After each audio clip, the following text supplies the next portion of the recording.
The Indus Valley Civilization was one of the world's first large civilizations, spanning over 1.2 million square kilometers across the modern countries of Pakistan, India, and even parts of Afghanistan.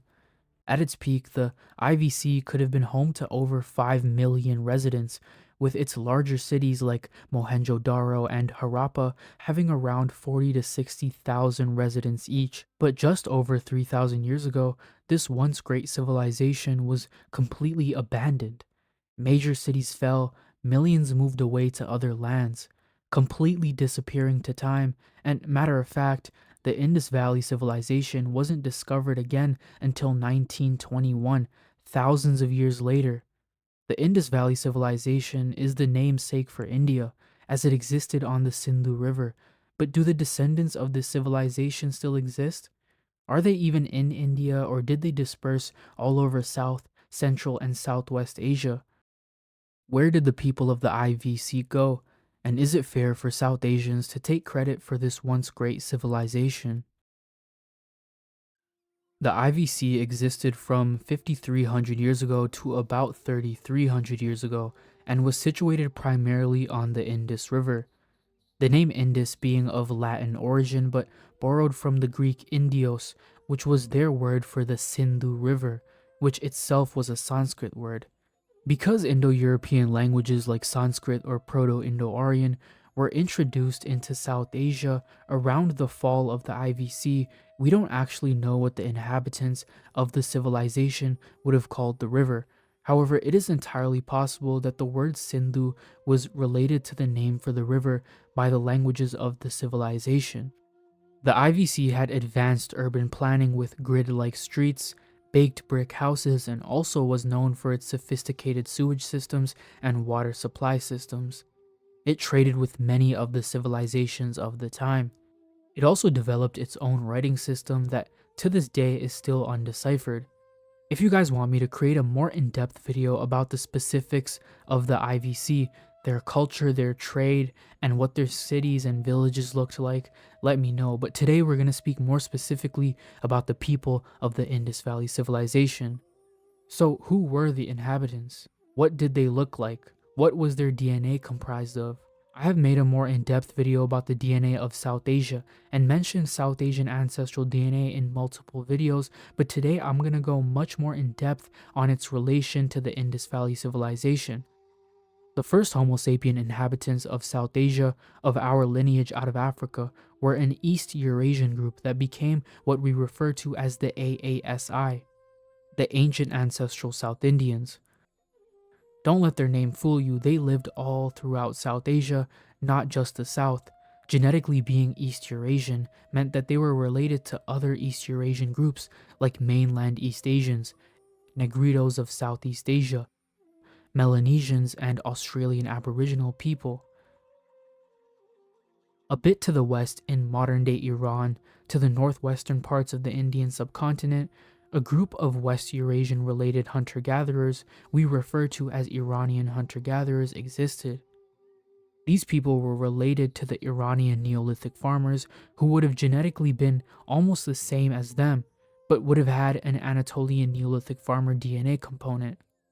However, it is still debated on whether or not these Iranian people that became the basis of the IVC were Iranian hunter-gatherers or Neolithic farmers. Either way, these people migrated more east to the region of what is now the Indus River around 10,000 years ago, and this is where they made contact with AASI populations and mixed with them. These two populations make up the majority of the DNA of the IVC, with other components existing, of course, like West Siberian hunter-gatherer DNA. Assuming these were Iranian hunter-gatherer groups, they developed farming in this region of northwest Indian subcontinent, likely independent of influence by farming communities in the Middle East. From these people, from this mixture, came the Indus Valley Civilization. The river Indus was very fertile, allowing for agriculture, herding, villages, and cities. From samples we have, it is believed that majority of the DNA of the IVC was Iranian related, at close to 70%. However, there was most likely variation depending on the region, with the more southeast you go, the higher the AASI DNA was, and the more north or west you go, the higher the Iranian DNA was. The southeast region with higher AASI DNA is also theorized to be the origin point of the Dravidian languages. I made a video about this, you can check this out here. It is very possible that your DNA would have been dependent on what part of the IVC you were from, with certain parts being possibly majority AASI, whereas others were majority Iranian hunter-gatherer. Either way, these were a mixed people, and for around 2,000 years, this civilization grew, flourished, and fell, being one of the most impactful civilizations to ever exist, and it is still shrouded in mystery. But around 3,800 years ago, this civilization started to decline, having a lot to do with environmental factors, with changes in climate impacting the Indus River itself.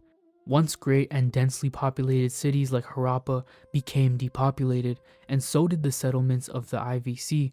So where did these presumably millions of people go? They had to go somewhere, right? Luckily, we actually do know the answer to that. After the fall of the IVC, the peoples of the civilization moved deeper into the Indian subcontinent. And because of this, we see IVC DNA throughout most South Asian groups, with some groups having upwards of 80% of their DNA from this civilization, whereas most groups have around 40 to 60% Indus Valley Civilization DNA. How exactly did this happen? Well, the IVC had agriculture and also quite a large population. Some other parts of South Asia also had agriculture, but the people of the IVC brought with them many agricultural innovations. And because they had such a large population, when they migrated deeper into the subcontinent, they either replaced or absorbed the people that were already there. Majority of the subcontinent at this time were AASI genetically.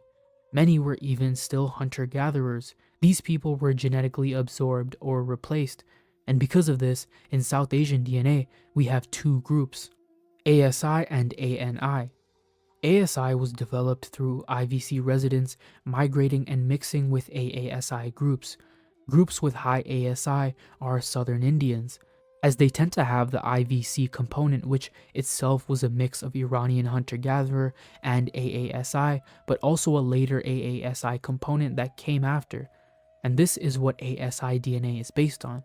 The second component, ANI, was due to the residents of the IVC mixing with incoming Indo-Aryans, who were descendants of the Western steppe herders. ANI DNA is that IVC component of Iranian hunter-gatherer and AASI, and also this steppe DNA from the Indo-Aryans. We see this at high rates in the people of the northwestern Indian subcontinent. Most of the Indian subcontinent, however, is a mix of ANI and ASI. Most South Asians are descendants of the mix of these distinct groups that formed, which is why most South Asians are a mix of AASI, Iranian hunter-gatherer, and steppe DNA. Either way, both ASI and ANI are direct descendants of the IVC. In certain groups like Munda-speaking groups of India, we see that they have virtually no or very low Iranian hunter-gatherer DNA. Because of this, we can make the assumption that they have almost none of their DNA from the IVC, but rather from local AASI groups that were likely displaced or pushed away from IVC migrants.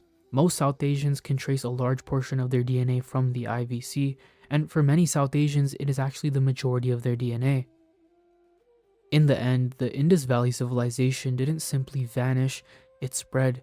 Its people became the foundation of nearly all modern South Asian populations.